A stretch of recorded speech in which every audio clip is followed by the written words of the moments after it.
Hello दोस्तों, राधे राधे। कैसे हैं आप? आशा करता हूं कि आप सभी स्वस्थ होंगे, मस्त होंगे और अपने अपने कामों में व्यस्त होंगे। तो दोस्तों, चलते हैं आज की नई जानकारी की तरफ।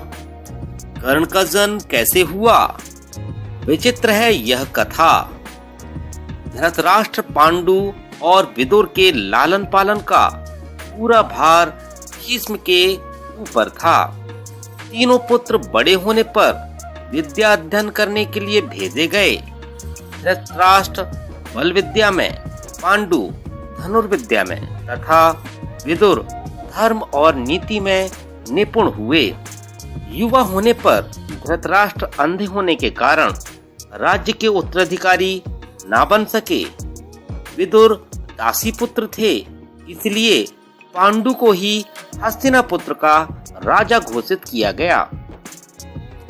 भीष्म ने धृतराष्ट्र का विवाह गांधार की राजकुमारी गांधारी से कर दिया। गांधारी को जब यह ज्ञात हुआ कि उसका पति अंधा है, तो उसने स्वयं अपनी आंखों पर पट्टी बांध ली।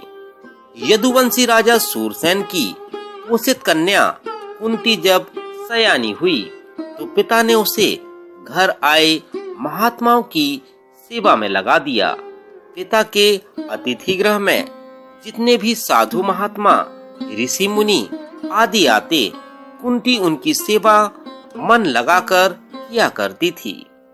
एक दिन दुर्वासा ऋषि आए। कुंती ने उनकी भी मन लगाकर सेवा की। कुंती की सेवा से प्रसन्न होकर दुर्वासा ऋषि ने कहा, पुत्री, मैं तुम्हारी सेवा से अत्यंत प्रसन्न हुआ। एक ऐसा मंत्र देता हूँ जिसके प्रयोग से तू जिस देवता का स्मरण करेगी, वह तत्काल तेरे समक्ष प्रकट होकर तेरी मणि के समक्ष प्रकट होकर तेरी मणि करेंगे।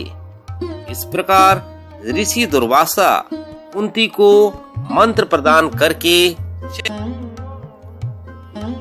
एक दिन कुंती ने उस मंत्र की सत्यता की जांच करने के लिए एकांत स्थान पर बैठकर उस मंत्र का जाप कर सूर्यदेव का स्मरण किया। उसी क्षण सूर्यदेव प्रकट होकर बोले, देवी, मुझे बताओ कि तुम मुझसे किस वस्तु की अभिलाषा करती हो। मैं तुम्हारी अभिलाषा अवश्य पूर्ण करूंगा। इस पर कुंती ने कहा, हे देव, मुझे आपसे किसी भी प्रकार की अभिलाषा नहीं है। मैंने तो केवल मंत्र की सत्यता परखने के लिए ही इसका जाप किया है। कुंती के इन वचनों को सुनकर सूर्यदेव बोले, हे कुंती, मेरा आना व्यर्थ नहीं जा सकता। मैं तुम्हें एक अत्यंत पराक्रमी तथा दानशील पुत्र प्रदान करता हूँ। इतना कहकर लज्जावश यह बात किसी से नहीं। समय आने पर उसके गर्भ से कवच कुंडल धारण किए एक पुत्र उत्पन्न हुआ। कुंती ने उसे एक मंजूषा में रखकर रात्रि वेला में गंगा में बहा। वह बालक बहता हुआ उस स्थान पर पहुंचा जहां पर धृतराष्ट्र का सारथी अधिरथ अपने अश्व को गंगा नदी में जल पिला रहा था। उसकी दृष्टि कवच कुंडलधारी शिशु पर पड़ी। अधिरथ ने संतान था, इसलिए उसने बालक को अपने छाती से लगा लिया और घर ले जाकर उसे अपने पुत्र के जैसा पालने लगा। बालक के कान अति सुंदर थे, इसलिए उसका नाम कर्ण रखा गया।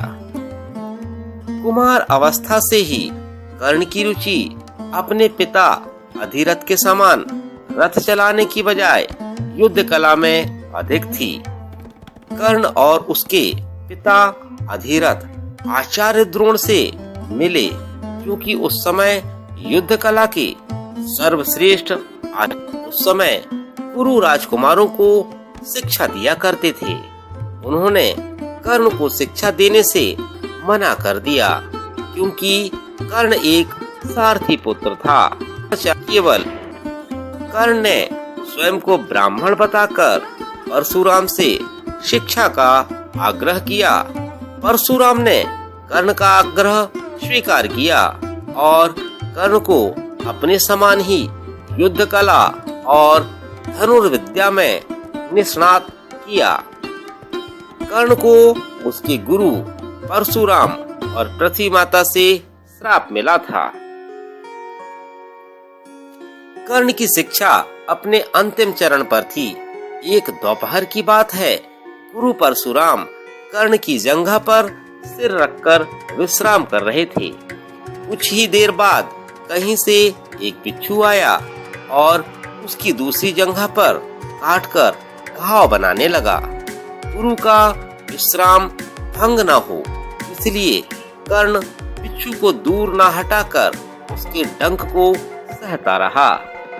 कुछ देर में गुरुजी की निद्रा टूटी और उन्हें लगती है बिच्छू डंक को सह ले, न कि किसी ब्राह्मण में। परशुराम ने उसे मिथ्या भाषण के कारण श्राप दे दिया कि जब कर्ण को उनकी दी हुई शिक्षा की सर्वाधिक आवश्यकता होगी, उस दिन वह उसके काम नहीं आएगी। कि स्वयं को कर्ण, जो कि स्वयं ये नहीं जानता था कि वह किस वंश से है। कर्ण ने अपने गुरु से क्षमा मांगी और कहा उसके स्थान पर यदि कोई और शिष्य भी होता वो भी यही करता। यद्यपि कर्ण को क्रोधवश श्राप देने पर उन्हें ग्लानि हुई, पर वे अपना श्राप वापस नहीं ले सकते थे। तब उन्होंने कर्ण को अपना विजय नामक धनुष प्रदान किया और उसे ये आश दिया कि उसे वह वस्तु मिलेगी जिसे वह सर्वाधिक चाहता है। अमिट प्रसिद्धि कुछ लोक कथाओं में माना जाता है कि बिच्छू के रूप में स्वयं इंद्र थे, जो कि उसकी वास्तविक क्षत्रिय पहचान को उजागर करना चाहते थे। परशुराम के आश्रम से जाने के पश्चात कर्ण कुछ समय तक भटकता रहा। इस दौरान वह शब्द भेदी विद्या सीख रहा था। अभ्यास के दौरान उसने बछड़ा मारा गया। तब उस गाय के स्वामी ब्राह्मण ने कर्ण को श्राप दिया। जिस प्रकार उसने एक असहाय पशु को मारा है, वैसे ही एक दिन वह भी मारा जाएगा। जब वह सबसे अधिक असहाय होगा और जब उसका सारा ध्यान अपने शत्रु से कहीं अलग किसी और काम पर। इस प्रकार कर्ण परशुराम का एक अत्यंत परिश्रमी और निपुण शिष्य बना। कर्ण दुर्योधन के आश्रय में रहता था। गुरु द्रोणाचार्य ने अपने शिष्यों की शिक्षा पूरी होने पर हस्तिनापुर में एक रंगभूमि का आयोजन करवाया। रंगभूमि में अर्जुन किसी विशेष धनुर्विद्या युक्त शिष्य प्रमाणित हुआ। तभी कर्ण रंगभूमि में आया और अर्जुन द्वारा किए गए कर्तव्यों को पार करके उसे द्वंद्व युद्ध के लिए ललकारा। तब कृपाचार्य ने कर्ण के द्वंद्व युद्ध को अस्वीकृत कर दिया और उससे उसके वंश और साम्राज्य में पूछा कि द्वंद्व युद्ध नियमों के अनुसार केवल एक राजकुमार ही अर्जुन को, जो हस्तिनापुर का राजकुमार था, द्वंद्व युद्ध के लिए ललकार सकता था। तब कौरवों में सबसे ज्येष्ठ दुर्योधन ने कर्ण को अंगराज घोषित किया, जिससे वह अर्जुन से द्वंद्व युद्ध के योग हो जाए। जब कर्ण ने दुर्योधन से पूछा कि वह उससे इसके बदले में क्या चाहता है, तब दुर्योधन ने कहा कि वह केवल ये चाहता है कि कर्ण उसका मित्र बन जाए। इस घटना के बाद महाभारत के कुछ मुख्य संबंध स्थापित हुए, जैसे दुर्योधन और कर्ण के बीच सुदृढ़ संबंध बने। कर्ण और अर्जुन के बीच तीव्र प्रतिद्वंदिता और पांडवों तथा कर्ण दुर्योधन का एक निष्ठावान और सच्चा मित्र बना। यद्यपि वह बाद में दुर्योधन को खुश करने के लिए दूध क्रीड़ा में भागीदारी करता है, लेकिन वह आरंभ से ही इसके विरुद्ध था। कर्ण शकुनी को पसंद नहीं करता था और सदैव दुर्योधन को यही परामर्श देता था कि वह अपने शत्रुओं को परास्त करने के लिए बाहुबल का प्रयोग करे, न कि कुटिल चालों का। जब लाक्षागृह में पांडवों के मारने का प्रयास विफल हो जाता है, तब कर्ण दुर्योधन की औरता है और उसे समझाता है कि उसे एक योद्धा के समान कार्य करना चाहिए और उसे जो कुछ भी प्राप्त करना है उसे अपनी वीरता द्वारा प्राप्त करे। चित्रांगद की राजकुमारी से विवाह करने में भी कर्ण ने दुर्योधन की सहायता की थी।